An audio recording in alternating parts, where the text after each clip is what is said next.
8월 19일 목요일 삶의 기적을 일으키는 30분 예배를 시작하도록 하겠습니다. 하나님께서 오늘 우리에게 주신 말씀은 빌립보서 1장 29절에서 30절 말씀입니다. 이 말씀 제가 봉독하도록 하겠습니다. 그리스도를 위하여 너에게 은혜를 주신 것은 다만 그를 믿을 뿐 아니라 또한 그를 위하여 고난도 받게 하려 하시니라. 너희에게도 그와 같은 싸움이 있으니 너희가 내 안에서 본 바요 이제도 내 안에서 듣는 아니라. 아멘. 오늘 이 시간 하나님께서 우리 주신 말씀을 듣기 전에 잠시 기도하는 시간 갖도록 하겠습니다.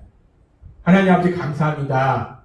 오늘도 연약하고 어리석고 미련한 저희들을 사랑하셔서 저희를 만나주시고 저희에게 말씀하여 주시니 감사합니다.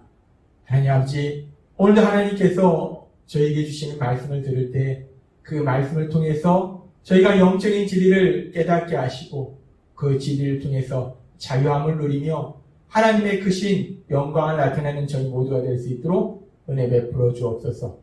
예수님의 이름으로 감사하며 기도드리옵나이다. 아멘. 하나님께서 어제도 우리에게 말씀해 주셨고 오늘도 빌립보서 1장 29절의 말씀을 통해서 우리에게 말씀하시다시피 하나님께서 우리에게 은혜를 주셨는데 그 은혜로 인하여 우리가 예수님을 구주와 주님으로 믿도록 하실 뿐 아니라 고난도 받게 하신다라고 말씀하십니다. 우리가 예수님을 믿음에도 불구하고 우리 삶 속에 고통을 주는 고난이 있다라고 말씀하시는 거예요. 우리가 예수님을 믿기 전에도 우리를 고통스럽게 하는 고난이 있었고 예수님을 믿은 이후에도 우리를 고통스럽게 하는 고난이 있는데 그렇다면 우리가 예수님을 믿기 전과 후에 이 고난은 어떤 차이가 있는가? 하나님께서 어제 그 부분에 대해서 우리에게 말씀해 주셨습니다. 예수님을 믿기 전과 예수님을 믿은 후에 똑같이 고난을 만날지라도 이 고난에 예수님 믿기 전과 후는 아주 엄청난 차이가 있다라고 말씀하셨어요. 무엇이 그렇게 차이가 있는가? 무엇이 그렇게 엄청나게 차이가 있는가? 예수님을 믿은 이후에 받는 고난과 믿기 전에 받는 고난의 차이는 그 고난을 받는 그 상황 속에서 그 시간 속에서 그 순간에 모든 것을 하실 수 있는 하나님이 함께 하시느냐 그렇지 않느냐 하는 엄청난 차이가 있다라고 말씀하셨습니다. 예수님을 믿지 않는 세상 사람들이 만나는 고난 속에는 하나님이 함께 하시지 않기 때문에 그 고난을 할 수 있는 것보다 할 수 없는 것이 더 많은 자신의 힘과 능력으로 그 고난을 감당해야 되기 때문에 결국 그 고난에 짓눌려서 고통 속에 살 수밖에 없다는 거예요. 그런데 우리가 예수님을 믿으면 우리 혼자 힘으로 그 고난을 감당하는 것이 아니라 하나님이 우리를 사랑하셔서 우리와 함께 하셔서 능력으로 역사하셔서 도와주기 때문에 하나님의 도우심으로 그 고난을 감당하게 된다라고 말씀하셨어요. 그렇습니다. 우리가 예수님을 믿기 전이나 예수님을 믿은 이후에나 예수님을 믿는 우리나 예수님을 믿지 않는 세상 사람이나 똑같이 고난을 만나지만 그 고난은 엄청난 차이가 있다는 거예요. 하나님이 함께 하시느냐? 하나님이 함께 하시지 않느냐? 내 힘과 내 노력으로 그 고난을 감당하느냐? 모든 것을 할 수 있는 하나님이 함께 하셔서 도와주시느냐? 그렇게 엄청난 차이가 있음을 하나님께서 우리에게 말씀해 주셨고 그리고 오늘도 계속해서 그렇게 우리가 예수님을 믿기 전에 만나는 고난과 예수님을 믿은 이후에 만나는 고난에는 엄청난 차이가 있는데 또 다른 차이가 있습니다. 그렇게 하나님이 함께 하셔서 도와주시느냐 혼자 힘으로 그 고난을 감당하느냐 하는 차이가 있을 뿐만 아니라 또 다른 차이가 있는데 그 또 다른 차이는 뭐냐면 바로 고난의 원인, 고난을 받는 원인이 다르다는 겁니다. 예수님을 믿기 전에 받는 고난의 원인과 예수님을 믿은 이후에 받는 고난의 원인이 다르다라고 하나님은 오늘 우리에게 말씀하십니다. 우리가 세상을 살다 보면 우리를 고통스럽게 하는 많은 고난, 환난, 시험, 문제를 만납니다. 우리가 유기론으로 봤을 때, 현실적으로 봤을 때 그 고난은 참 다양한 원인들이 있어요. 뭐 돈의 문제일 수도 있고, 질병의 문제일 수도 있고, 인간관계의 문제일 수도 있고, 자녀들의 문제일 수도 있고. 아무튼 우리가 현실적인 원인들을 보면 굉장히 다양한 원인들을 우리가 찾을 수 있어요. 근데 이 고난의 원인을 우리가 영적인 눈으로 바라보면 그 많은 원인들이 그게 세 가지 원인으로 볼 수 있다는 겁니다. 이 고난의 원인이 무엇일까?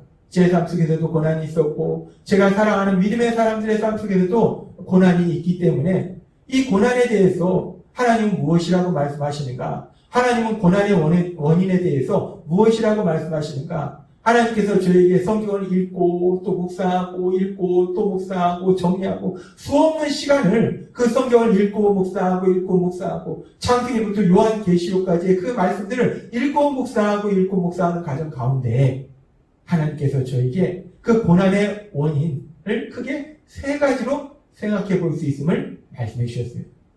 우리가 영적인 눈으로 바라볼 때 우리 삶 속에 만나는 그 많은 고난들, 그 고난들은 크게 세 가지 원인으로 볼 수 있다는 겁니다.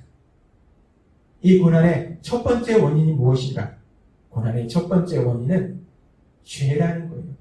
고난이 죄의 형벌로서 우리가 고난을 받는 것, 그것이 고난의 첫 번째 원인이라는 겁니다. 이 고난의 첫 번째 원인에 대해서는 우리가 창세기 3장에서 최초의 사람 아담과 하와의 삶 속에서 볼 수 있어요. 최초의 사람 아담과 하와가 하나님의 말씀에 불순종하는 죄를 짓습니다.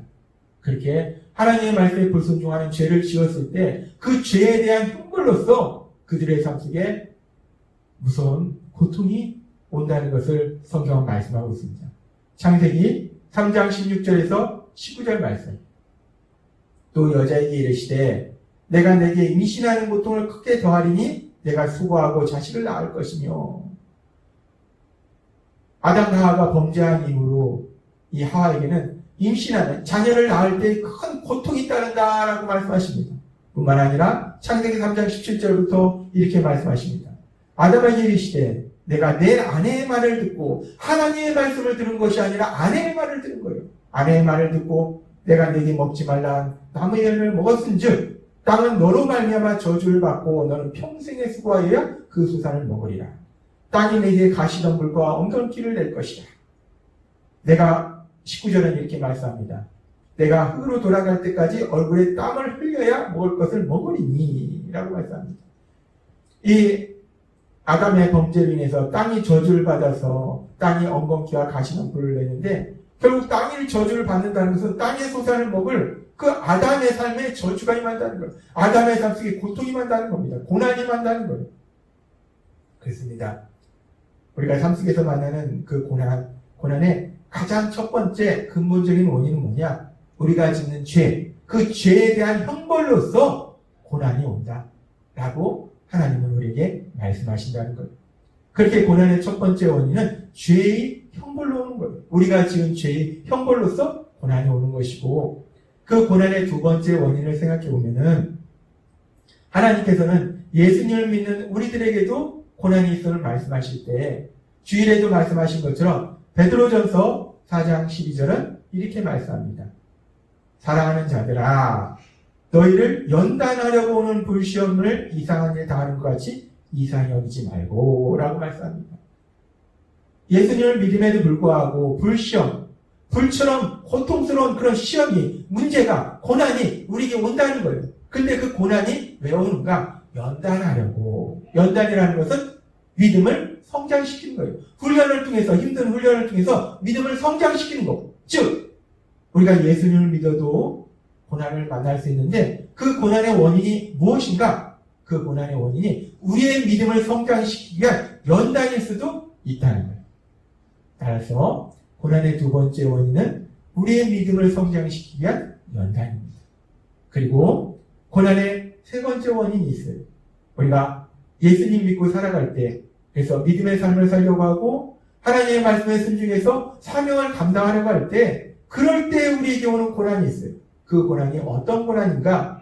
하나님 예수님께서 이 땅에 오셨을 때 마태복음 5장 10절부터 이렇게 말씀하십니다. 을을 위하여 핍박을 받은 자는 복이 있나니 천국이 그들의 것이니라. 나로 말미암아 너희를 욕하고 박해하고 거짓으로 너희를 거슬러 모든 악한 일을 할 때에는 너희에게 복이 있나니 기뻐하고 즐거워하라. 하늘에서 너희의 상이 큽니다. 너희 전에 있던 선지자들도 이같이 박해하였느니라 라고 말씀합니다. 우리가 예수님을 믿음으로 인해서 말씀대로 살아갈 때, 하나님이 주신 사명을 감당할 때 우리를 예수님을 믿기 때문에 우리를 유혹하고 핍박하는 사람들이 있다는 거예요. 예수님을 믿기 때문에 우리가 만난 힘들고 어려운 일이 있다는 거예요. 이렇게 우리가 예수님을 믿고 살아갈 때 예수님을 믿기 때문에 우리에게 만나는 고난, 그 고난의 뒤에는 가룟 유다에게 예수님을 팔려는 생각을 집어넣었던 그 악한 사단, 그 악한 사단의 세력이 우리를 공격하기 때문에 그런 고난을 만난다는 거예요. 따라서 우리가 세상을 살아갈 때 만나는 고난의 세 번째 이유는 악한 사단의 공격이라는 겁니다. 그렇게 우리가 세상을 살아가면서 만나는 고난을 영적인 눈으로 바라보면 하나님의 말씀에 의해서 우리가 생각해 볼 때 크게 세 가지로 생각해 볼 수 있다는 거예요. 첫 번째는 우리가 지은 죄에 대한 형벌로서 받는 고난이 있고, 믿음을 성장시키기 위한 연단이 있고, 악한 사단의 공격이 있다라고 하나님은 우리에게 말씀하신다는 겁니다. 그렇게 우리가 고난의 원인을 크게 세 가지로 생각해 볼 때, 그렇다면은 우리가 예수님을 믿기 전에 받는 고난은 어떤 고난인가? 우리가 하나님을 믿지 않을 때 우리는 어떤 고난을, 왜 우리가 고난을 받게 되는가? 그 부분에 대해서 생각해 보면, 우리가 하나님을 믿지 않을 때, 죄를 지을 때 받는 고난에 대한 그 해답을, 그 원인이 무엇인가에 대한 해답을 하나님의 말씀을 통해서, 특별히 신명기 28장 15절의 말씀을 통해서 우리가 찾을 수 있습니다. 신명기 28장 15절은 이렇게 말씀합니다. 내가 만일 내 하나님 여호와의 말씀을 순종하지 아니하여 내가 오늘 내게 명령하는 그 모든 명령과 규례를 지켜 행하지 아니하면 이 모든 저주가 내게 임하며 내게 이를 것이니 라고 말씀합니다. 성읍에서도 저주를 받고 들에서도 저주를 받고 모든 것에 저주를 받는 그 저주를 받는 삶에 대해서 말씀합니다. 하나님을 믿지 않고 선하신 하나님을 믿지 않고 그래서 하나님의 말씀대로 살지 않는 죄를 범할 때 저주가 임한다라고 말씀한다는 거예요. 고통이 임한다라고 말씀한다는 거예요. 삶 속에 수없는 문제를 만난다라고 말씀한다는 겁니다. 그렇습니다. 우리가 예수님을 믿지 않을 때, 하나님을 믿지 않을 때 우리가 만나는 고난의 원인은 무엇인가? 그것은 100% 죄의 형벌이라는 거예요. 우리가 짓는 그 죄에 대한 형벌로서 우리가 고난을 받는다는 겁니다. 어제도 우리에게 말씀하셨다시피 우리가 하나님을 믿지 않을 때 우리가 하나님과 단절되는 그런 저주, 그래서 고통이 우리에게 임한다고 했어요. 그래서 우리가 하나님을 믿지 않을 때, 예수님을 믿지 않을 때 우리가 받는 고난은 우리가 짓는 죄, 그 죄에 대한 형벌로서 고난이 우리 삶 속에 온다라고 하나님 우리에게 말씀하십니다. 그렇게 우리가 예수님을 믿지 않을 때, 예수님을 믿지 않는 세상 사람들이 받는 고난은 죄에 대한 형벌인데, 그렇다면 예수님을 믿는 우리가 받는 고난은 무엇인가? 우리도 죄에 대한 형벌로서 고난이 있는가? 그 부분에 대해서 하나님께서는 성경의 말씀을 통해서 명확하게 우리에게 말씀해 주십니다. 베드로전서 2장 24절 말씀. 친히 나무에 달려 그 몸으로 우리 죄를 담당하셨으니 이는 우리로 죄에 대하여 죽고 의에 대하여 살게 하려 하십니다. 라고 말씀합니다. 우리 예수님께서 친히 십자가 죽으심을 통해서 우리가 받아야 될 죄의 형벌을 대신 받으셨다는 거예요. 신학적으로 우리가 그것을 형벌 대속이다 라고 얘기합니다. 우리 예수님께서, 하나님이신 예수님께서 친히 우리가 받아야 될 죄의 그 형벌, 그 죄의 형벌을 다 받으셨다는 거예요. 따라서 우리가 그 예수님을 구주와 주님으로 고백하고 우리가 그 예수님을 믿으면 우리에겐 더 이상 죄에 대한 형벌이 없다는 겁니다. 따라서 예수님을 믿는 우리가 받는 고난은 죄에 대한 형벌이 아니라는 거예요. 우리가 죄졌기 때문에 하나님이 벌 주신 것이 아니라는 거예요. 간혹 가다가 예수님을 믿음에도 불구하고 고난이 있을 때 하나님이 나를 벌주시나? 라고 생각할 수 있는데 이미 우리가 받아야 될 그 모든 벌은 우리 예수님께서 대신 십자가 죽으심을 통해서 받으셨다는 거예요. 우리는 더 이상 형벌이 없다는 겁니다. 죄에 대한 형벌이 없다는 거예요. 그래서 정죄함이 없다라고 말씀하시잖아요. 근데 우리가 여기서 오해하지 말 것은 우리가 죄에 대한 형벌이 없다고 해서 우리가 죄에 대해서 죄를 져도 된다 라는 말씀을 하는 건 아닙니다. 죄에 대한 형벌이 없으니까 이제 나는 마음껏 죄를 져도 되겠네? 나쁜 짓 해도 되겠네? 그건 아니라는 거예요. 일단 우리가 예수님을 믿으면 성령님이 우리 안에 계셔서 죄를 짓지 않는 삶으로 인도하시고 우리가 연약해서 그럼에도 불구하고 죄를 지었을 때 우리가 진정 예수님을 믿는다면 우리 안에 계신 성령님께서 그 죄를 깨닫게 하실 것이고 우리가 그 죄를 인정하게 하실 것이고 그래서 우리가 그 죄를 회개하도록 인도하신다는 거예요. 우리가 그 죄를 회개하면 요한일서 1장 9절의 말씀처럼 하나님께서 우리의 모든 무리를 깨끗하게 하신다는 거예요. 우리가 죄에 대한 형벌이 없다고 해서 우리가 마음껏 죄를 지어야 된다는 죄를 지어도 괜찮다는 말씀이 아니라 성령님이 우리를 죄를 짓지 않도록 인도하시고 죄를 지었을 때 반드시 회개하도록 인도하신다는 거예요. 죄를 지었음에도 불구하고 회개하지 않는다. 그것은 진정 예수님을 믿고 구원받았는지를 다시 한번 분명하게 확인해 봐야 된다는 거예요. 죄를 지었는데 회개하지 않는다. 성령님께서는 반드시 죄를 지었으면 회개하도록 인도하신다는 거예요. 아무튼 우리가 그렇게 예수님을 믿을 때 이제 더 이상 죄의 형벌로 인한 고난은 없다는 거예요. 이제 우리가 받는 고난은 이제 믿음을 성장시켜야 하는 연단이거나 사단의 공격이라는 거예요. 그렇게 이제 우리가 예수님을 믿을 때 받는 고난은 연단이나 사단의 공격 둘 중에 하나다라고 말씀하십니다. 그런데 우리가 그렇게 예수님을 믿을 때 연단이나 사단의 공격으로 고난을 당해도 우리가 두려워하지 않는 것은 우리 예수님께서는 요한복음 16장 33절 말씀을 통해서 우리에게 이렇게 말씀하셨어요. 이것을 너희에게 이른 요한복음 16장 33절의 말씀을 통해서 우리에게 이렇게 말씀하셨습니다. 이것을 너희에게 이르는 것은 너희로 내 안에서 평안을 누리게 하려 합니다. 세상에서는 너희가 환난을 당하나 담대하라. 내가 세상을 이기었노라. 라고 말씀하십니다. 하나님신 예수님, 사람들을 미혹하고 사람들을 죄를 짓게 만드는 사람들을 공격하는 그 악한 사단, 그 사단에 대해서 하나님이신 예수님이 승리하셨다는 거예요. 그 사단의 세력에 대해서 승리하셨다는 거예요.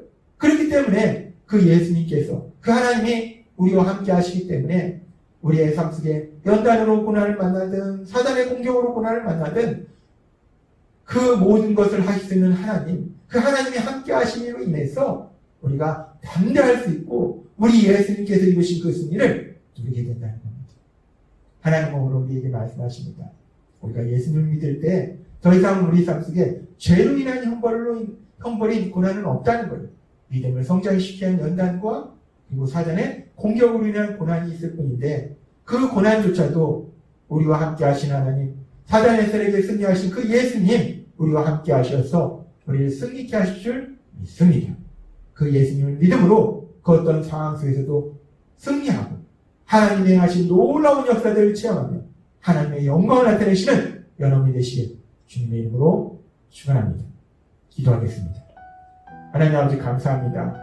오늘도 주신 말씀처럼 우리가 예수님을 믿을 때 우리 삶 속의 고난은 더 이상 죄의 형벌이 아니라 우리의 믿음을 성장시키기 위한 연단과 악한 사단의 공격임을 우리에게 말씀해 주시고 그렇게 연단과 사단의 공격일지라도 모든 것을 할 수 있는 하나님 우리와 함께 하시어서 그 모든 상황 속에서 승리할 수 있도록 인도하여 주신다 말씀하여 주시니 감사합니다.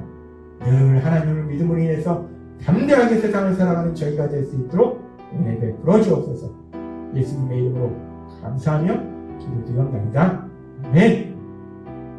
이 시간도 하나님께서 우리 주신 말씀을 묵상하면서 조용히 기도하는 시간 갖도록 하겠습니다.